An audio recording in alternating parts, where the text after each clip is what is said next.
Hey everybody, here's another random tier list of board games that got very popular and even still today are played. So, we are going to look at them and rate them from S tier to D tier, and I will comment on my ratings here. So, Terraforming Mars, that is an S tier, just a great game, a smorgasbord of options with all of the different cards and possibilities to win, ways to get to the end with getting points. So there's ways to get points via a city strategy, a Jovian tag strategy, getting discounts the whole game because you maxed out science, drawing a bunch of cards from a certain science card that gives you cards throughout the game. Lots of different ways to maneuver to the end of the game. Love it. It's like an all-you-can-eat buffet. I've said before. Terraforming Mars. So that's my S tier.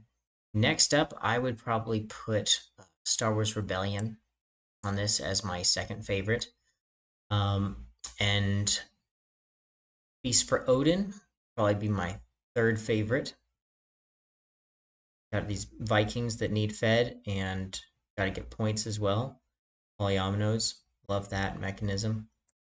Through the Ages, I like the different leaders throughout and their powers, and the fact that you could win the game not even taking any leaders. I think that'd be difficult though, but maximizing the powers with them. Every card has a reason to be built. I don't feel like there's any one single card that's like, oh, yeah, I would never use it.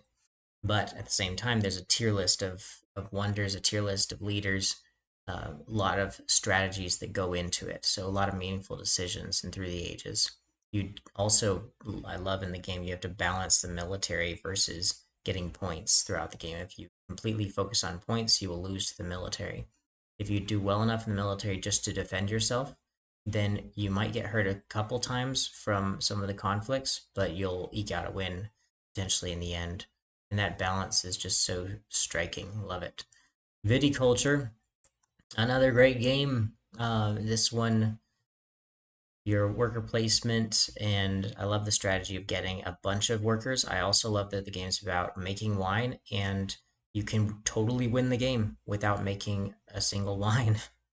And I've done that strategy before, and I have been told right afterwards, you probably couldn't pull that off again. It's just an insane way to play the game. Then next up in the A tier, and I'll actually rank the A tier. S tier is already ranked. Within the A tier, actually, I'll put Wingspan a little bit higher. Wingspan's a game I've talked about enough. Everybody knows Wingspan. That's an S tier. I'll put that above Viticulture. Maybe even above To the Ages. I don't know, but probably good to put right there though. All right, so Scythe. Scythe also is another S tier for me as well. I'll put that in the S tier for games that should definitely be considered popular games. I mean, all these should be considered popular games, but as far as my liking of them, I get it. I may have too many S tiers here, but we'll just keep it like that. They're all great games. An A tier would be Stone Age. I really like it.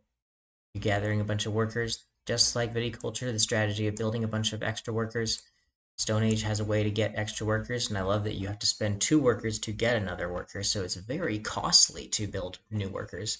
But you think about the benefit that having an extra worker early on in the game can give you. That's really useful.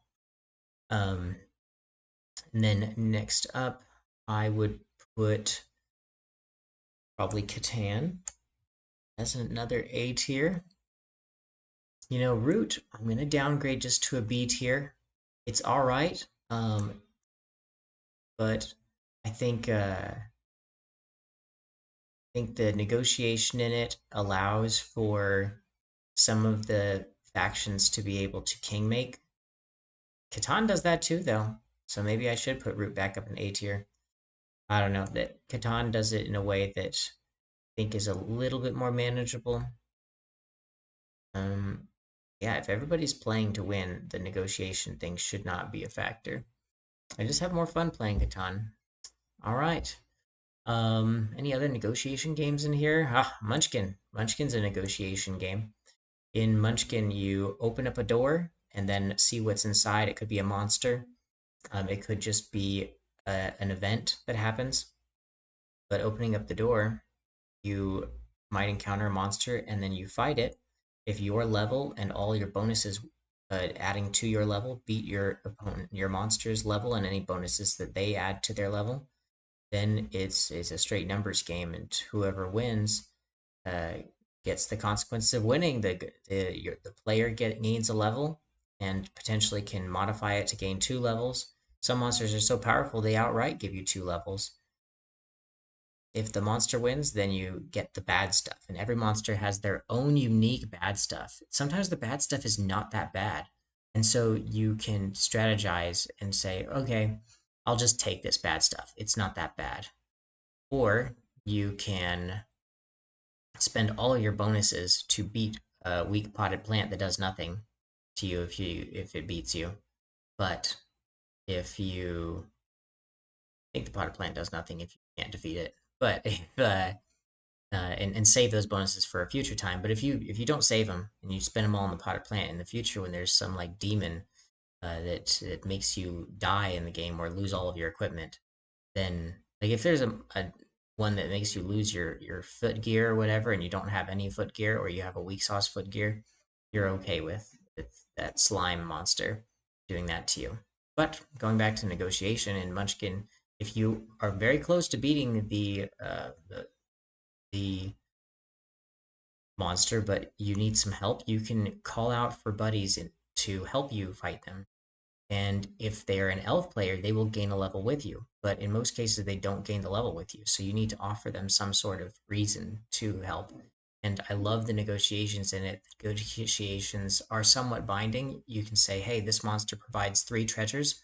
I will give you 2 of the treasures. I'll keep 1 of the treasures, but it's my choosing of the 3. Or you could say, hey, uh, I'll say that you get 1 of the treasures, I'll get 2 of the treasures, and then I'll gain the level. Or you could say you can take all 3 treasures, whatever. I'll just be able to gain the level from it. And knowing that an elf gets the level anyways does affect the negotiations, and that's just such a cool part of Munchkin. So I'll keep Munchkin in the B tier, even though mechanically it might not be as good as some of these other games. I really do like the negotiations in Munchkin, and I don't think that you can fully king make too much in that game, but you can stop somebody who is winning in the game from getting to level 10. So, yes, there's king making. That's just a fact of life of the negotiation game. Exploding Kittens. Exploding Kittens, I'll put in D tier. It's all right. It just not my cup of tea. Pandemic.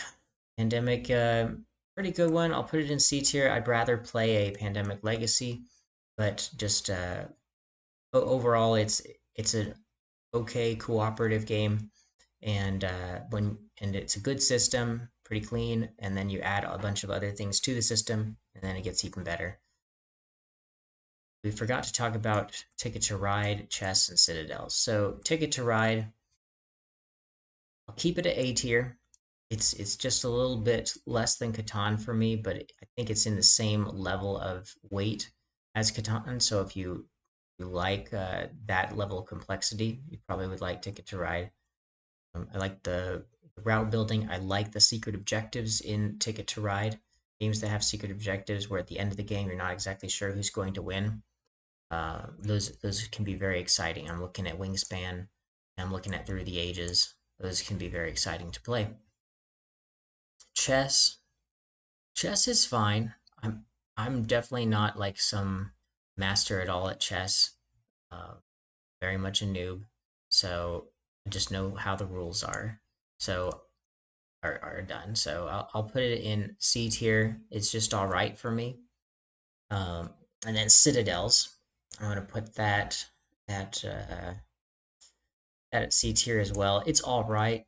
I'm not like super excited to play it, but the picking of the roles as the roles are passed around the table and selecting, okay, this is the role that I want to be.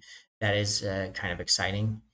And for some reason, as a kid, it reminded me of Puerto Rico just because I hadn't had much gaming experience, and I was like, oh, you're picking roles. Great, I've picked roles before when I was playing when I was playing Puerto Rico. That's exciting. So citadels, that's all fine and good. Othello, kind of in the realm of an abstract strategy game, a little bit less than chess. And most of the abstract strategy games I play, um, black pieces versus white pieces, no theme at all. I'm gonna just put it as a C tier. Bang, I'd rather be playing Bang the dice game, and I feel like the Renegade has a very difficult time in winning the game. And some people say, well, that's kind of the kind of the beauty of the game. I don't like that. I think that no matter what role you're dealt, you should have an even chance of playing. And if somebody says, well, that when you're the renegade, you just need to play a little differently, and then you'll have an even chance of winning. You mean play better? So I have to play better as the renegade to win? That doesn't mean I have a better chance of winning. If everybody's on an equal playing field going into the game, yeah, I feel very strongly that the renegade player is going to have a difficult time winning. I think there should be some sort of game similar to this where when the renegade player is killed, they revive themselves and become like half-life, and then everybody knows they're the renegade. Something like that. Or yeah, it just I think it's just a little bit too difficult. And the way the game is played, there's outlaws, sheriffs, sheriff deputy, and renegade. Only the sheriff is revealed in the beginning of the game. The sheriff's job is to kill off all of the outlaws and the renegade. The deputy's job is to help the sheriff complete that objective. They could win together. The sheriff could accidentally kill their deputy, though. The renegade wants to convince the sheriff that they are the deputy. The outlaws could also try that strategy as well, but the outlaws have a quick way that they can win the game in automatically just killing the sheriff. So what ends up happening is there's a bunch of people shooting at the sheriff, and then the renegades and the outlaws work together to help kill off the renegades and the sheriff's deputy help kill off the outlaws. When the outlaws are done for, then the sheriff kind of looks and sees, all right, there's a deputy and a renegade still alive. I don't know which one was trying to help me win, but both were fighting outlaws, so let's let you all duke it out with each other, and I'll just store up gunfire and let you guys fight each other. And if the deputy kills the renegade, that's all fine and good, and then both players win. But if the renegade has one life left after taking out the sheriff, or taking out the sheriff's deputy, then the renegade's only path to victory throughout the whole game is to get to this point where they are weakened after fighting the outlaws, weakened after killing the deputy. And then now they have to go up against the sheriff, I believe. I think there may be a rule that they get some bonus after killing the deputy, which makes it so that the sheriff can't just rest on their laurels and just like to um wait to kill off um the renegade until they know for sure who the renegade is. Like there may be some uh, reason to super weaken the person they think is the renegade. But in that case, just weaken them both and keep them all at really low health and help yourself. Um, Apply that same tactic, just knowing that the renegade's going to get some boon for killing off the sheriff's deputy. And then, yeah, and then after that, it's like a 3 rounds of fighting before the renegade can finally eke out a win. Whereas the outlaws, they just need 1 round of just killing off the sheriff to win. Yeah, it's a little bit unbalanced for the renegades, but still like it. Okay, I'd rather the dice game though. The dice game can actually, based on how the dice rolls, it can actually force you to attack the sheriff. Um, I think if you have an even number of players and you have exactly a certain amount of guns, it you shoot based on how many. I think it's either a range or it's an exact number of how far you can shoot away. And so if there's 6 players and you can shoot exactly 3 spaces away, you're shooting the player across from you, left or right. You'd have to shoot the player across from you in a 6-player game, and then you could be forced to shoot the sheriff But by rolling the dice, you could have hoped for that outcome in the roll and allowed that to happen. Saboteur. Saboteur is one of those secret roll games as well, kind of like Bang, where your delta roll, you can either be a saboteur or you can be somebody trying to help get to the final gems. And that's a very exciting situation. Yep, love that game. But not enough to be in like a B tier. We'll keep it at C tier. It's simple. It's a simple teach somebody how to play a trader game. Saboteur would be it. I think not too complicated. Scrabble. Scrabble. That one I do really like that. I have a lot of fond memories of Scrabble. We'll keep it in the C tier. Put it a little higher than chess. Just like placing out letters and getting points based on a double word or whatever spaces that your word covers. Then Splendor. We have very cool things with Splendor where you build up your gem empire.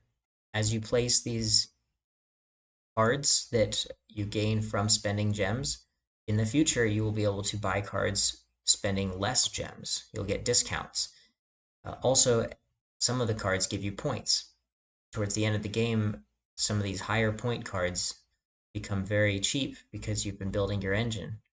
At least that's how it seems you should be playing when you start playing Splendor. But then there's this offshoot strategy where you just ignore the engine building for the most part and just build only the point cards. That's kind of a fun way to play. Okay, so I really like Splendor. We'll put that in a B tier. You know what? We forgot to talk about. I'll even put it in the A tier. Fine, it's really good. We forgot to talk about Codenames in the Mind. The Mind, that is a cooperative game where you're counting down uh, numbers or counting up the numbers. In the Mind Extreme, you count down and up, but you're placing out these numbers 1 to 100, and there's 100 cards in the game, but in the first round, everybody just draws one card, and you have to place them down in order. Well, how do you do that? You just kind of look around the room, and if you've got a low number, you're going to place yours down a little bit quicker than somebody who's got a high number. What do you do in that situation? Do you count in your head? I don't know, but you think it'd be as dumb as that, but it actually can be quite fun and very teachable, very, very easily taught.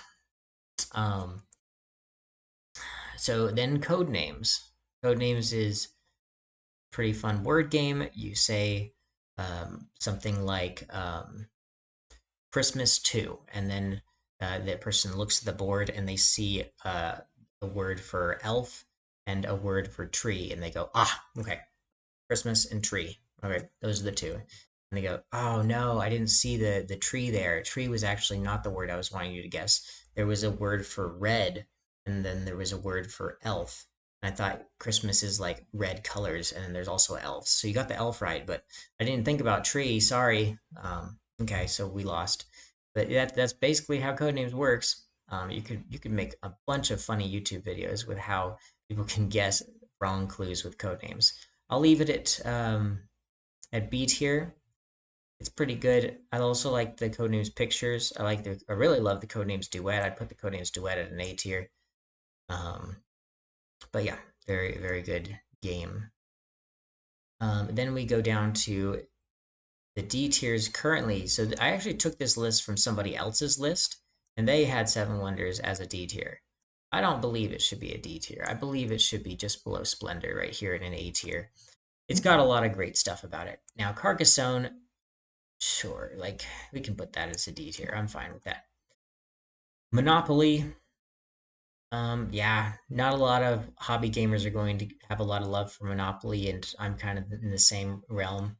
Most people love these two, Brass, and same reason for Uno. Not a lot of hobby gamers love it, so join that with Monopoly. But Brass and Gloomhaven are currently top games in the board gaming community. People love it, but love both of them. But in my mind, I don't really super love them. So that's just why I'm keeping them at D tier there. They weren't popular for me. So that is my tier list of bunch of different popular games, so we can go over them. We got 1 Terraforming Mars, second best Star Wars Rebellion, third best Feast for Odin, fourth best Through the Ages, fifth Wingspan, next sixth best is Scythe, seventh best Viticulture, eighth best Stone Age, ninth best Catan, then 10th best Ticket to Ride. This one's got Europe on it, but whatever. And so, yeah, that's just different games that